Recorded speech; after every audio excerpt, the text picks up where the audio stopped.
Hello, everyone. Welcome to Indian Tech Icon Bay Area Silicon Valley chapter. Welcome to show, Mr. Datta. It's a pleasure to have you here. Thank you. Thank you for having me. So let's dive into the conversation. We are really eager to hear from you about your journey, your story. Now, you have had a remarkable career of 25 years, and you have been involved into startups and then Fortune 50 companies, and you have done so many things around tech landscape. So we would like to know what's your journey like, how it started and how you have been to where you are. So I grew up in a small town in India, a joint family with multiple local businesses, small businesses. My mother always thought that I will not study, I'll drop out and continue in the business. So at a very young age, she said, "You're not staying home," and sent me to boarding school. Mm-hmm. When I look back today, I said, that was the best thing what she did for me, because at a very young age, I learned how to be independent, how to be resilient, how to handle the situations to where you are not comfortable in, right? In the beginning, it was, a challenging moment for me, because I used to be youngest in the class, right? I got bullied and everything else, but still, I learned a lot out of it. And that independence helped me shape who I am today, right? Fast forward, I never had a really ambition. I mean, in India, you had two choices: to go to medical or go to engineering. And I didn't get into the medical, so went to engineering. That was kind of an easy thing. And why choose? I actually did in electronics and computer engineering. So near my hometown, there was a satellite Earth's ground station or Earth station. So I visited that location many times. And I was always fascinated about the satellite and space and what they do, as well as the computers. And that's the reason I said, I want to go into that area. That's the reason I chose the electronics and computer engineering space. While working in that, doing electronics and computer engineering, I also was doing part-time job, right? So that's when I learned how to build the computers and set up networks and, set up server infrastructure. And in Pune, while growing up, probably like many software companies, I built their infrastructure while in the college doing part-time jobs. Because I was kind of like rebellious and I wanted to pay for my own things, and I didn't want to take money from home. So that's where I did it. And, graduated from the college. I had no idea what to do with it. And I did actually a project in the final year project, which was about building the, alternate energy using the hydraulic fluid. So think about it. In India, they are like, we have check post or you have bus stands, right? So my idea was like, when the bus or anybody enters, how do you use that pressure or the weight to generate the electricity? Right? I got good publicity in a couple of magazines and stuff. And for the idea, for the project, I did a prototype, which is not exactly the same, but really the idea was showcased in multiple magazines in India and stuff. But for me, just like, okay, it's idea done. I need to find a job, right? And that's kind of the, really never had. I didn't know where I'm going. I was curious about my career. Just went with the flow and figure out, what I like and change accordingly. That's interesting. So it started with your mom, actually. She thinking that, yes, probably she has to do something about it. To college where you wanted to fund your own education, and then you got into all these things, to a startup idea, which for the lack of not knowing, I guess, that, take it forward. As maybe most of the youngsters do today, they focus on their job. So I think we will talk about that too, because you have been part of some startups also. You yourself have been into the world of startups. So we'll talk a little bit about that too. So I'll come back to this question again. So how you can help the youngsters who actually get the idea but don't execute. Yeah, I think when I look back today, I think I should have productized that idea at that point, right? When you look at everybody's are focused so much about environmental goals, and you really don't need a lot of infrastructure to build it. You can easily build a power generation at much lower cost than any other mechanism. Yeah, of course. I mean, yes, there are alternative sources of energy, but a lot of people, to me, it seems like maybe people do not have a focus on that area, I guess. But yeah, you are right. And that's a good perspective also to look at, how we can actually help some of these areas where, the environment becomes important. Now, we talked about your initial journey when, from your schooling to college, and then how did you get into then the technology side, and what motivated you to go do that? So, I started as a VLSI design engineer fresh out of college.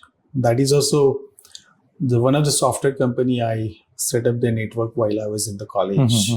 And they also read about my project in one of the magazines that was published. And by the way, I did not know who published it. I found out later that it was published in one of the magazines. I was so naive at that point. So, and that's why they offered me the job. I really didn't apply for it. They reached out to me saying that, hey, we are interested. And are you interested in joining us? So I was excited. Started doing VLSI design and accidentally moved into IT because I managed the gas company was growing significantly, and my involvement was more into IT than really the VLSI design. So, never thought that I want to be in IT, but just happened. Came to, again, a similar way that one of the companies I worked with them in the past, and I set up the infrastructure back in India. They offered me a job in US, and I came to US. Did a lot of consulting for multiple companies while in US, and went to Apple. I was architect for iTunes and Mac.com infrastructure group. I worked pretty closely with Steve Jobs when I was at Apple. Never thought it was a .com era. Never thought, anybody will pay 99 cents for the song. Everybody's were thinking like, songs are free. Why do we need to pay for it? Right? So decided to leave and went to security startup. We were way ahead of the market. The security product we built today are used by many top security companies in the Valley, right? But, this was in 2002 timeframe when the market was not ready for those kind of products. But I laid not just IT, but that was my first management job, IT management job.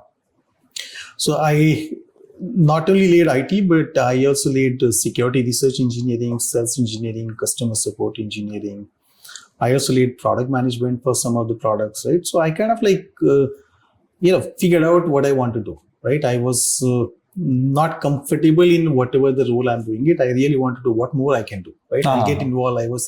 I'll be curious and want to know what is happening and give suggestions. Right, those kind of things I did it. Once company got acquired, I went to another legal compliance startup where not only just technology, but I also work with lot of global CIOs in professional services side of it, where we are implementing the product. So that was separate experience. I got it. Then I went to automation startup that got acquired. Then did a social media company. We expanded the presence from US only company to global company. Right, we were one of the largest publisher network at that point.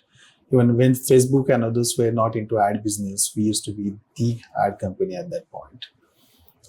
Then after company got acquired, I went to maritime robotic startup. And now in the current role, I manage all the autonomous unmanned portfolio, which is, Nice. fascinating, amazing portfolio. Really is an incredible journey, because if I'm like, when I was listening, I was just playing through it in my mind, the different areas and the functions that you have been through. I think itself is remarkable, because it's not easy to pick up new things and then run through it. And since you have led all these things, I'm pretty sure that you have had that great experience also and exposure to those things. But truly the desire to lead those things and do it, I think that's really commendable. And we talked about the startups. Now, when you were as part of your startup, what is that one advice you want to give to youngsters? Because you talked about monetizing that idea in past. I'm pretty sure that today also a lot of kids, youngsters, or even for that matter, even a seasoned professional, uh, everybody thinks about ideas, but they generally don't go out. So what would you like to say them? I work for a startup, but I also did 3 of my own startup. I co-founded one of the security startup I used to work for. We ran out of funding.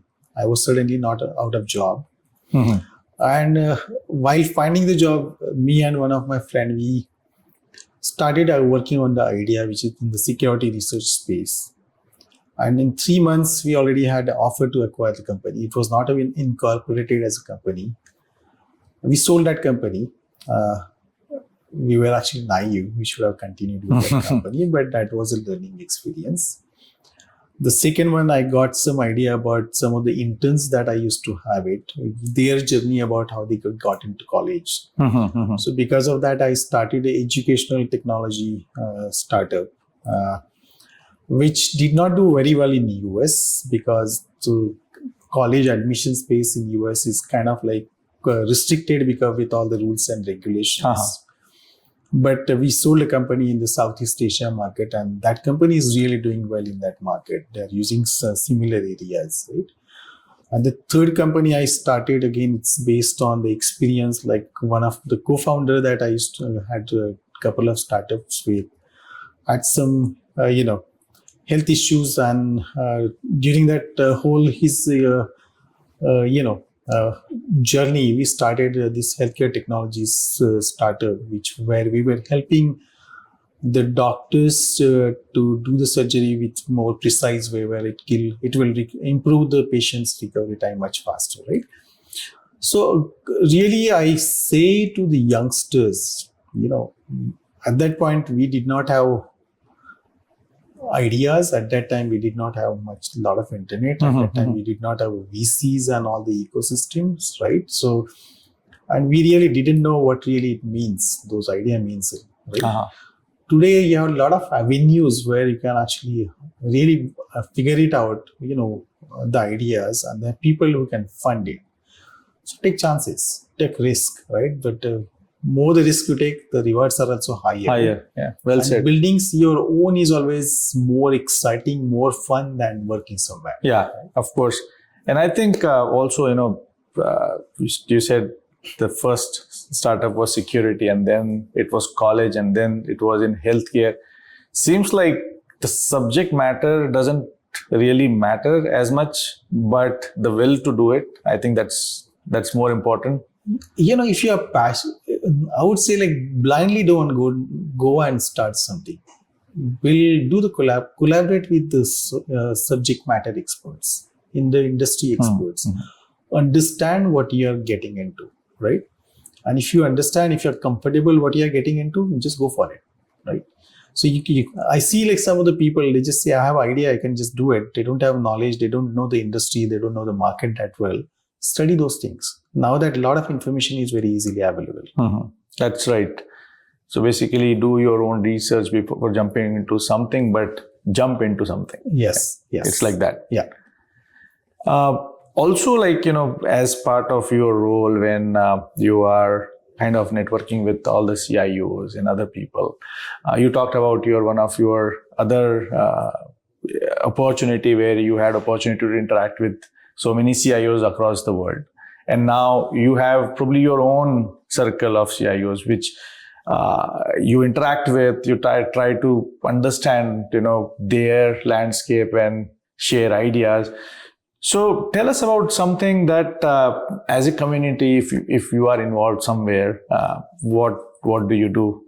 We were talking about the offline conversation also, that giving back to the community. So tell us about that aspect of your life. So I look at collaboration is key to the success. That is my mantra, right? So you don't have to reinvent everything. Somebody else may have already done it. How do you reach out to those people and find out what they have done it, right? You're not, I say I'm not always smart, right? I'm not the smartest person always in the room. How do I reach out to those smart people in the room or in my network and get their advice and learn from them, right? So we have in the Silicon Bay Area, there is a close-knit CIO community. And we collaborate quite a bit. In many different events we meet and we collaborate. We exchange ideas, we share ideas. Somebody has any questions, kind of network the way we have built it, that we can just pick up a phone and call somebody and they will respond back to you. And same thing, we are also available for doing the same, right? So that is what kind of the network we built. So as a part of CIO networks, also giving back to the community, we used to, one of the CIO groups which I used to be a member of, we used to do every year about one program where we generate some money, and that money we will donate to some educational institute. So there was a community college here in the Bay Area, which comes from, more like tough neighborhoods. And that community college said, we do not want money. Can you do something that will help get the jobs for our kids? So what we did as a part of it, we designed a 2 years associate degree security program. Wow, that's amazing. Yeah, so the year and a half, they will have to learn about security, infrastructure, applications, and general security. And then later on, they will go and to the real companies and do the job as a security analyst. They'll do the pen testing, they'll do the vulnerability testing. So they'll get a lot of hands-on experience. An idea that way, hopefully, they will find a job somewhere. And a lot of these students, they actually got jobs, and this community college was very happy. My team is all over US. So I took the similar idea. I said, why it has to be limited to one college? And I went to other community colleges in the, this kind of tough neighborhoods. Underprivileged kind of neighborhoods. And I started giving the guest lectures and really kind of creating similar programs by working with those community colleges. It doesn't have to be security, but they already have many of those already had their own programs. So just trying to fine tune and help them how to relate that to the industry. So that way those students can get the jobs. And then we started, hiring some of the good talents from those, underprivileged community colleges, pairing them with our internal talent. And not only that, if they can do well, we are giving the college scholarship to get the college education or college degree. But these students can go and get a college degree, and that way they can be in the mainstream job market. Right? No, that was the whole idea. We did it. No, that is such an amazing. I should say. The thought of giving back to the community. I mean, I'm short of word here actually, that, when you think about these things, that coming forward and creating an associate's degree just for these folks who can actually make use of it.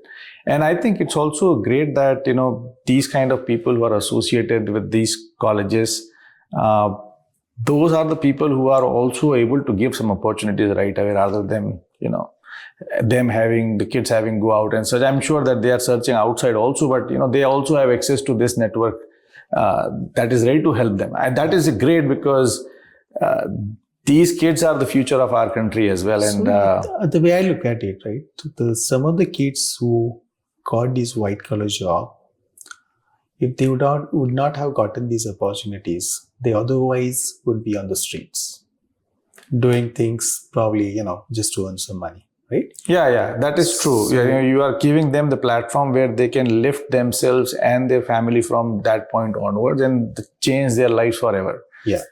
And I think it is two-way street, right? So you have to, one way is like, we are trying to help and give the platform, but those students also need to basically, come forward, and they also have to be hungry and eager to basically put the extra effort to earn those things, right? And I'm going beyond one step extra. So all these people who are actually students who are graduating and joining our companies, I tell them that you need to mentor one single student. Take somebody, mentor him, find a job for him, and bring him into mainstream. Right? Nice. That's giving back to the community. Absolutely. Yeah. And I think when I go back and go to these community colleges and sometimes give guest lectures and talk to people, challenging stories, right? Kind of like, many of those, they were actually sleeping on the streets and don't have parents or nothing. They don't know anything about it. And how do we give chances to these people who really want to come out of that one? That's kind of like the whole idea behind it. No, that is such a nice gesture, because a lot of us as privileged people who have jobs, generally not, this thing doesn't strike them the first time. And it's great that, there is a community who thinks about all this and trying to bring up people who are interested in doing stuff, because there has to be a will, but there has to be access to the facilities also. Now, some of these kids may have the will, but they do not have access, and you giving them this access is really great. And I would say the other thing that hit me the hardest was the colleges saying, don't give us the money, give us something that will put these kids at job. Meaning, what essentially they are saying is money is limited, but the opportunities they are unlimited. They will go on forever. And thank you so much for doing it. It's great to know the other side of your personality also, besides all the tech work that you have done, that you're doing today in the mid of this AI, ML era. This is again something that I would really like our audiences also to know, that, giving back to community, how important it is and how you are leaving that impact to the society. So it's also helping me, right? When everybody used to talk about great resignation, I had this talent pool, which they knew that we actually helped them. They are my trusted talent pool, right? So they actually, just for the small money somebody's paying, they'll not leave the company and go somewhere else. Right. So I think they are very loyal. They are really, they want to work with you, right? So that kind of a loyal talent pool, I have it. It's not I want them to be with me forever. I want them to thrive in their career. I just gave the platform where they can get the entry into it. It's up to them how to basically do better in their career. No, that's such a wonderful story. Now, besides your tech work and what you do in terms of your community engagement, what is your life outside of all this, where you're not thinking about work or, not thinking about going to social forums, which are kind of tech related? So what kind of hobbies you have, any sports, or what do you do outside of all this? So tech doesn't leave me no matter what I do. So I created a group of CIOs. We will go for hiking, biking, right? Walking. So we do a lot of those physical activity going out, because that also is a stress reliever for you, right? Because when you are spending 16, 18 hours a day, and a CIO is a lonely job. It is a stressful job to some degree. I'm sure it is, yeah. Today's technology is changing so rapidly. Every CEO wants, how are you adopting this new technology? Right. What changes you are going to bring it, right? Right. So, and you are alone there. There is nobody with you, right? So that really helps actually going out with this fun. But again, I said technology doesn't leave me, because group of CIOs we are talking, technology conversation will come at that point. So yeah, that was going to be my next question, that when you are hiking or biking with this group of people, are you still discussing the technology, or there is something else There's to it. something else also happens, but technology. It's natural. I mean, because Yeah. it's ingrained in your mind, and because you live that life for like 24/7, I am sure that that's a natural way of coming it out. Yeah, I also play cricket. So we have a group of, nice. Every Saturday, our goal is to Oh, go and nice. enjoy cricket and have fun. Oh, wonderful. Yeah. Yeah, I think cricket is one thing that interests me also a lot. So I know if you have the passion to play, you'll find time to play it, and it's super relaxing. It is a stress reliever, right? Yeah. Otherwise, if I'm not doing those things, I know what I will be doing it, right? So Yeah. No, I think it's fair, and that the kind of work you do and the stress that you go through every day, and the outside environment, how it's changing, to keep up to speed on that, you definitely need that downtime once in a while. yeah. It is still like, I can continue forever. It's great discussing all these things. There are things that our audiences might want to know. Maybe one thing I want to ask before we come towards the end of this. So when you say that, you are making a decision, what's your, again, I think this will help people who want to adapt those kind of leadership styles. As a leader, when you're making decisions, what's your decision-making technique like? What are the factors you look at? So I don't say there is a thumb rule that this is what you take decisions. Right? Uh-huh. You always have to look at the situations and all this. Uh-huh. Generally, I'll say,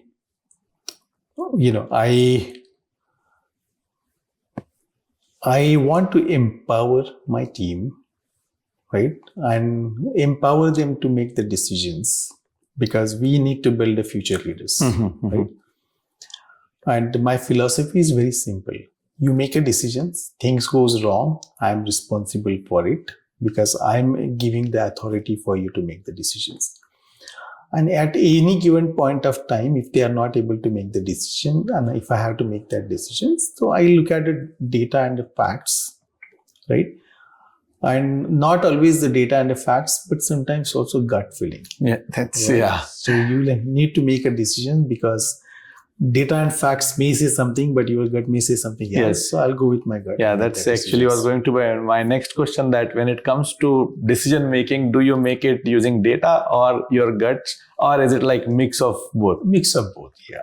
Yeah, no, so true actually, that sometimes you have to make decision based on your guts because maybe there is not enough data. Or we are in Silicon Valley, right? Yeah. We cannot be just risk averse. We want to take risk. We want to take chances. So true.